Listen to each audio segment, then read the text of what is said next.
Hello friends, आज के video में डिस्कस करने जा रही हूँ पोयम द लोटस ईटर्स को, जिसे लिखा है एल्फ्रेड लॉर्ड टेनिसन ने। टेनिसन का जन्म हुआ था अगस्त 6, 1809 को। उनके खास मित्र थे ऑर्थर हेलम, जिनको समर्पित करके उन्होंने 131 लिरिक्स का एक पूरा कलेक्शन लिखा है इन मेमोरियम। और उनकी poem break break break BA final वाले स्टूडेंट्स के कोर्स में भी है। लोटस ईटर्स पोयम भी आप बीए फाइनल वाले स्टूडेंट्स के कोर्स में डाली गई है। पोयम बहुत ही प्यारी है। द लोटस ईटर्स जो पोयम है वो टेनिसन की सबसे पॉपुलर पोयम्स में से है। और इसका जो सेकंड सेक्शन है कोरिक सॉन्ग, वो पेलग्रेव की golden treasury of songs and lyrics में भी इंक्लूड हुआ था। ये जो चीज़ें मैं आप लोगों को बोल रही हूँ, इन्हें 1 नंबर के लिए रिमाइंड भी रखिएगा। It is the first poem of the 5th book of golden treasury. Golden treasury की 5th बुक की फर्स्ट पोयम है ये चीज़ भी ध्यान रखिएगा। हम लोगों ने होमर के इलियड एंड ओडिसी के बारे में बहुत सुन रखा है। यूलिसिस जो था होमर की ओडिसी की बुक 9 का हीरो था। उसने ट्रोजन वॉर में मेनिलस की बहुत ज़्यादा मदद की थी। युद्ध समाप्त होने के बाद जब ट्रोय का युद्ध समाप्त हुआ तो यूलिसस अपने साथियों के साथ वापस अपनी मदरलैंड इथाका लौट रहा था। और रास्ते में, क्योंकि उसके सारे साथी बहुत ज़्यादा थके हुए हैं, तो उसी थकान के मूड में जब वो बहुत ज़्यादा हार जाते हैं कि नहीं अब और यात्रा नहीं करनी, तो यूलिसस अपने साथियों को समझाते हुए कहता है कि बस थोड़ी सी हिम्मत और रखनी है। सामने ही एक आइलैंड दिख रहा है, हम लोग सब वहाँ पर चलेंगे। और यही आइलैंड है लोटस ईटर्स की लैंड, जहाँ पर कि जब ये पहुँचते हैं तो इन सबका लोटस लैंड के जो नागरिक हैं वो स्वागत करते हैं। यहाँ की खास बात यह है कि लोटस लैंड पर रहने वाले ये सभी लोग लोटस के फ्लावर और प्लांट को खाते हैं। और एक इंटॉक्सिकेटिव नशीली प्रॉपर्टी है इस प्लांट की, जिसका परिणाम ये होता है कि जब ये गिफ्ट के तौर पर, अभिवादन के तौर पर गिफ्ट में देते हैं बाकी के जितने भी सेलर्स यहाँ पर इनकी धरती पर आए हैं लोटस, तो उसे खाने के परिणाम ये होता है कि जितने भी मैरिनर्स हैं, जितने भी ये यात्री उतर करके आए हैं यूलिसस के साथ, सब एक उनींदी सी अवस्था में चले जाते हैं। और उस उनींदी सी हालत में वो एक गीत गाते हैं जो कि कोरिक सॉन्ग के तौर पर पोयम में आगे ऐड किया गया है। लोटस के बारे में थोड़ी सी जानकारी दे दूं, 1 नंबर में क्वेश्चन पूछा जा सकता है। अफ्रीकन प्लांट था लोटस, और कई जगहों पर इसका नाम जुजुबी प्लांट भी है। और हेरोडोटस जो कि फादर थे ग्रीक हिस्ट्री के, उन्होंने लोटस ईटर्स का एरिया बताया है लीबिया का किनारा। तो इस तरीके की कई जानकारियां हमें हिस्ट्री और ज्योग्राफी के क्षेत्रों में मिलती है, नॉलेज के साथ मिलती है। परंतु यहाँ पर अब हम पोयम की बात कर लेते हैं। यूलिसस अपने साथियों को संबोधित करके बात कर रहे हैं और कहते हैं, करेज, हिम्मत रखो। सारे साथी थके हुए हैं ना, इसलिए हिम्मत रखो। And pointed toward the land, और फिर उस जमीन की ओर इशारा करते हैं जो कि लोटस लैंड नजर आ रही है। दिस माउंटिंग वेव, ये जो ऊपर चढ़ती हुई लहर है, विल रोल अस शोरवर्ड सून, जल्दी ही हमें किनारे की ओर ले जाएगी। Roll us shoreward soon. In the afternoon, और फिर दोपहर होते होते हुए क्या हुआ, दे केम अनटू अ लैंड, वो एक ज़मीन पर पहुंच चुके थे। In which it seemed always afternoon, ये ज़मीन जो थी यहाँ पर हर समय दोपहर थी। All round the coast the languid air did swoon, और पूरे के पूरे किनारे के चारों ओर एक आलस्य से भरी हुई, उनींदेपन से भरी हुई हवा बहती थी। लैंग्विड एयर, आलस्य से भरी हुई हवा, सून यानी बहना। ब्रीदिंग लाइक वन, ऐसी थी ये हवा जैसे तो कोई सांसें ले रहा हो। दैट है था वियरी ड्रीम, ऐसा व्यक्ति सांसें ले रहा हो जिसने कि थकान से भरा कोई सपना देखा हो। फुल फेसेड, पूरे आकार का। अबव द वैली, घाटी के ऊपर, above the valley stood the moon, चंद्रमा था। And like a downward smoke, और नीचे गिरते हुए धुएं की तरह। द स्लेंडर स्ट्रीम, एक पतला सा झरना बह रहा था। नीचे गिरता हुआ धुआं क्यों? क्योंकि जब झरना तेजी से गिरता है तो इसका पानी धुएं की तरह फैलता है। Along the cliff to fall, चट्टान के पास, along the cliff to fall and pause, कभी तो ये झरना गिरता हुआ कभी रुकता हुआ, फॉल डिड सीम, और फिर कभी गिरता हुआ लगता है। द लैंड ऑफ स्ट्रीम्स, ये झरनों की धरती है। कौन सी? Lotus land. Some like a downward smoke, downward smoke वाली धरती, क्योंकि बहुत सारे झरने हैं तो हर जगह से जैसे तो नीचे की ओर धुआं गिर रहा है। Slow dropping veils of thinnest lawn, जो यहाँ पतले से लोन है वहाँ पर धीरे धीरे गिरता हुआ पर्दा है ये झरने।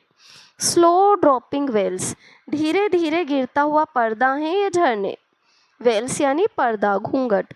कहाँ पर? यहाँ की जो पतली पतली लोन है, हरियाली मैदान है, उनके ऊपर एक पर्दे की तरह गिरते हैं। And some through wavering lights and shadow broke, और कुछ झरने कहाँ से फूट रहे हैं? ब्रोक यानी झरने फूटने के लिए है यहाँ पर, कपकपाती हुई सी रोशनी और किसी छायादार जगह से बह करके आ रहे हैं। Shadows broke. रोलिंग, और फैला रहे हैं, रोलिंग फैलाना।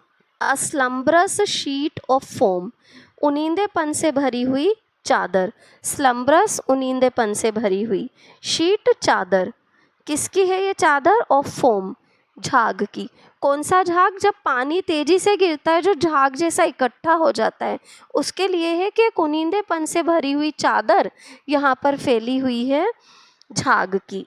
दे saw the gleaming river seaward flow, उन्होंने देखा कि जो चमकती हुई एक नदी है इस जमीन पर, वो कहाँ जा रही है? समुद्र की ओर बह रही है। सीवर्ड यानी समुद्र की ओर, फ्लो यानी बहना। From the inner land, inner land अंदर का जो हिस्सा है लोटस लैंड का, वहाँ से कहीं से बह करके आ रही है एक नदी, और कहाँ जा रही है? समुद्र की ओर बह रही है। फार ऑफ, कहीं बहुत दूर।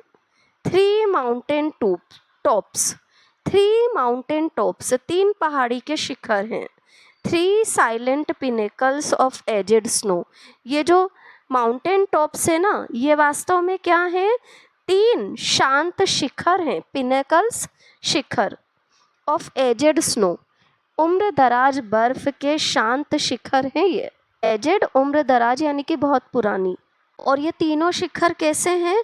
स्टूड सनसेट फ्लश्ड, सूर्यास्त की रोशनी इन पर छाई हुई है। फ्लश्ड, लालिमा, सूर्यास्त की रोशनी की लालिमा छाई हुई है इन पर। एंड ड्यूड, और ओस की बूंदें हैं वे शावरी ड्रॉप्स, और ये ओस की बूंदें किस कारण से आई हैं? सुबह का समय नहीं है, आफ्टरनून है, और सूर्यास्त की सी रोशनी छाई हुई है, तो सुबह का समय तो है नहीं, तो फिर ओस कहाँ से आई? जो झरने हैं उन पर से जो पानी धुएं की तरह उड़ रहा है, वो धुएं की तरह उड़ता हुआ पानी छोटी छोटी बूंदों के रूप में छा गया है, जैसे तो ओस की बूंदें हों। अप क्लॉम्ब द शेडोई पाइन, जो छायादार पाइन का पेड़ है वो ऊपर की ओर चढ़ रहा है। कहाँ पर? Above the woven copse, copse एक प्रकार की बेल है, आपस में उलझी हुई जो कॉप्स की बेल है उससे भी ऊपर कौन चढ़ रहा है? पाइन का पेड़। द चार्म्ड सनसेट, आकर्षक सूर्यास्त का समय है। लिंगर्ड लो डाउन, जो कि कहाँ छाया हुआ है? नीचे की ओर। लो ए डाउन, नीचे की ओर छाया हुआ है सूर्यास्त का समय। कहाँ? इन द रेड वेस्ट, लालिमा युक्त पश्चिम दिशा में, red west. Through the mountain clefts, और पहाड़ी के जो ये चट्टानी हिस्सा है, द डेल वाज सीन, वहाँ पर से घाटी दिख रही है। डेल यानी घाटी, वाज सीन दिख रही है, और कैसे दिख रही है? फार इनलैंड, कहीं बहुत दूर अंदर की धरती है। एंड द येलो डाउन, और पीले रंग का निचला हिस्सा है, yellow down. Bordered with palm, पीले रंग का निचला हिस्सा या जमीन पीले रंग की क्यों? लोटस के फूल हैं पीले, तो जो सूखे हुए फूल हैं वो डस्ट बन करके यहीं पर ज़मीन पर ही फैले हुए हैं, तो इस कारण से पीली ही ज़मीन है इस जगह की। Yellow down, ordered with palm, यहाँ की जो ये पीली मिट्टी या ज़मीन है वहाँ पर पाम के पेड़ किनारों पर लगे हुए हैं। And many a winding well, और कई घुमावदार घाटियाँ दिख रही हैं, वाइंडिंग घुमावदार। एंड मीडो, और चरागाह हैं, हरियाले मैदान हैं। मीडो यानी हरियाले मैदान। सेट विद स्लेंडर गैलिंगेल, और इन हरियाले मैदानों पर क्या है, हल्की फुल्की ठंडी हवा बह रही है। स्लेंडर हल्की फुल्की, दुबली पतली के लिए आता है, यहाँ हल्की फुल्की से है। गैलिंगेल ठंडी मध्यम हवा। अ लैंड ये जमीन है। वेहर all things always seemed the same, ये वो जगह है जहाँ पर हर चीज़ हमेशा एक जैसी दिखती है। Always seemed the same. And round about the कील विथ फेसेस पेल, यहाँ पर जो केंद्रीय हिस्सा है उसके चारों ओर अगर नज़र डालें तो पीले चेहरे वाले मनुष्य हैं। पीले चेहरे वाले क्यों हैं? क्योंकि लोटस फ्लावर खाते हैं यहाँ पर, उनका प्रमुख खाद्य पदार्थ यही लोटस प्लांट है। तो इसे खा खा करके इनके चेहरे तक पर एक पीलापन छा गया है। डार्क फेसेस, काले लोग हैं इस जगह के, जिन पर कि पीलापन, काले रंग पर जो पीलापन छाया हुआ दिखता है। अगेंस्ट दैट रोजी फ्लेम, वो कैसे चमक रहा है? सूरज की जो रोजी फ्लेम है, लालिमा युक्त रोशनी जो है, उसमें उनका पीलेपन से भरा हुआ काला रंग चमक रहा है। माइल्ड आइड, उदास नजरों वाले, माइल्ड आइड। मेलंकोली लोटस ईटर्स केम, उदास नज़रों वाले, उदास रहने वाले लोटस ईटर्स आ गए। जैसे ही ये लोग किनारे पर पहुँचे, पहले पोइट ने हमें इस जगह का वर्णन किया है, उसके बाद पोइट कहता है फिर इन लोगों का स्वागत करने के लिए इस लोटस लैंड के निवासी लोटस ईटर्स भी आ गए हैं। ब्रांचेस, शाखाएं हैं उनके पास। दे बोर, उनके हाथ में। Of that enchanted stem, enchanted जादुई, इस जादुई पौधे की शाखाएं उनके हाथ में हैं। लेडन, जो कि लदी हुई हैं, विद फ्लावर, फूल से, एंड फ्रूट, और फल से। Whereof they gave to each, ये उन्होंने हर एक को दी। फ्लावर और फ्रूट वाला जो ये लोटस लेकर के आए थे ये लोटस ईटर्स, उन्होंने हर एक मेहमान के हाथ में दी। Whereof they gave to each, हर एक मेहमान को या यात्री को उन्होंने ये लोटस प्लांट की ब्रांचेस दी। But whoso did receive of them, पर जिस किसी ने भी ये ब्रांचेस रिसीव की, प्राप्त की, हु सो जिस किसी ने भी, एंड टेस्ट, केवल प्राप्त ही नहीं की बल्कि चख भी ली, एंड टेस्ट, टू हिम, उसके लिए। वो नशे की हालत में आ गया और लहरों की आवाज़ भी उसे क्या लग रही थी? दूर कहीं से आती हुई आवाज़। देखिए क्या लिखा हुआ है, एंड टेस्ट, और चखा, टू हिम, उसके लिए, द गशिंग ऑफ वेव, लहरों की आवाज़, gushing of waves. Far far away did seem, दूर कहीं से आती हुई लग रही थी। टू मोर्न एंड रेव, जैसे तो कोई रो रहा हो, कराह रहा हो। मोर्न एंड रेव, रोना और कराहना। ऑन अलायन शोर्स, किसी विदेशी किनारे पर जैसे तो कोई बैठ कर के रो या कराह रहा हो, ऐसी लग रही थी ये आवाज़ें। किसकी आवाज़ें? Gushing of waves. And if his fellow spake, और अगर उसके साथ उसका साथी बात करता, इफ हिज फेलो स्पेक, जो ये यात्री थे जिन्होंने खा तक लिया था इस फूल को, अगर उसके बगल में खड़ा हुआ उसका साथी भी उससे बोलता तो क्या होता? हिज वॉइस वाज थिन, उसे उसकी आवाज़ कैसी लगती? बिल्कुल हल्की सी आती हुई, thin. As voices from the grave, जैसे तो कब्र में से कोई आवाज़ आ रही हो। Voices from the grave. And deep asleep he seemed, उसे ऐसा लगता जैसे तो वो गहरी नींद में है। यट ऑल अवेक, पर वो पूरा जागा हुआ था। Yet all awake. And music, और संगीत, इन हिज ईयर्स, उसके कानों में। His beating heart did make, उसका धड़कता हुआ दिल उसके कानों में संगीत उत्पन्न कर रहा था। Did make. They set down them down, फिर क्या हुआ? वो बैठ गए। अपॉन द येलो सैंड, वहाँ की उस पीली मिट्टी पर वो सारे बैठ गए।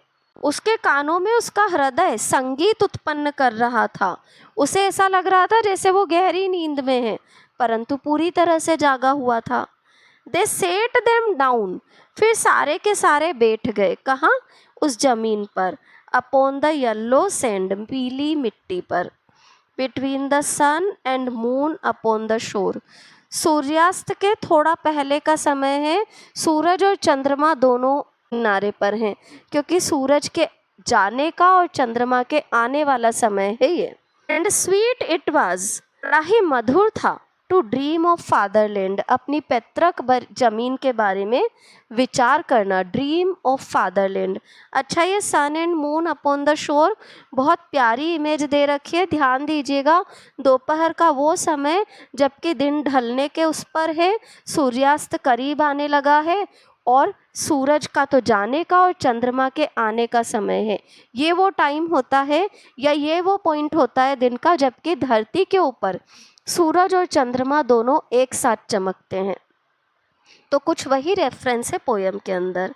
And sweet it was to dream of fatherland, पैतृक जमीन के बारे में सोचना भी बड़ा प्यारा लग रहा था। ऑफ चाइल्ड, बच्चे, एंड वाइफ और पत्नी, एंड स्लेव और दास, इन सब के बारे में सोचना।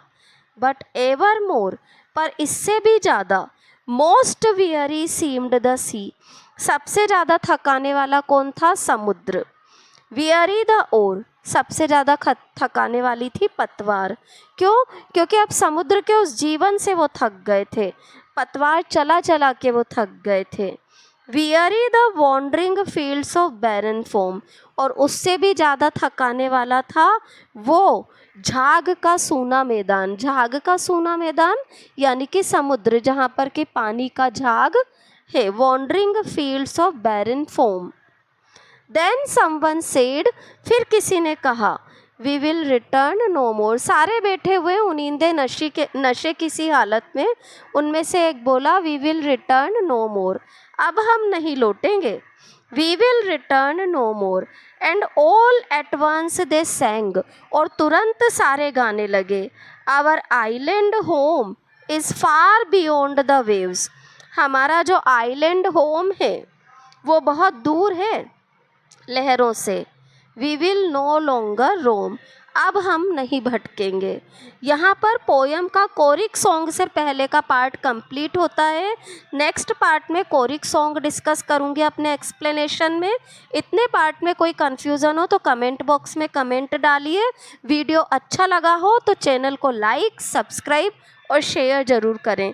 Thank you all.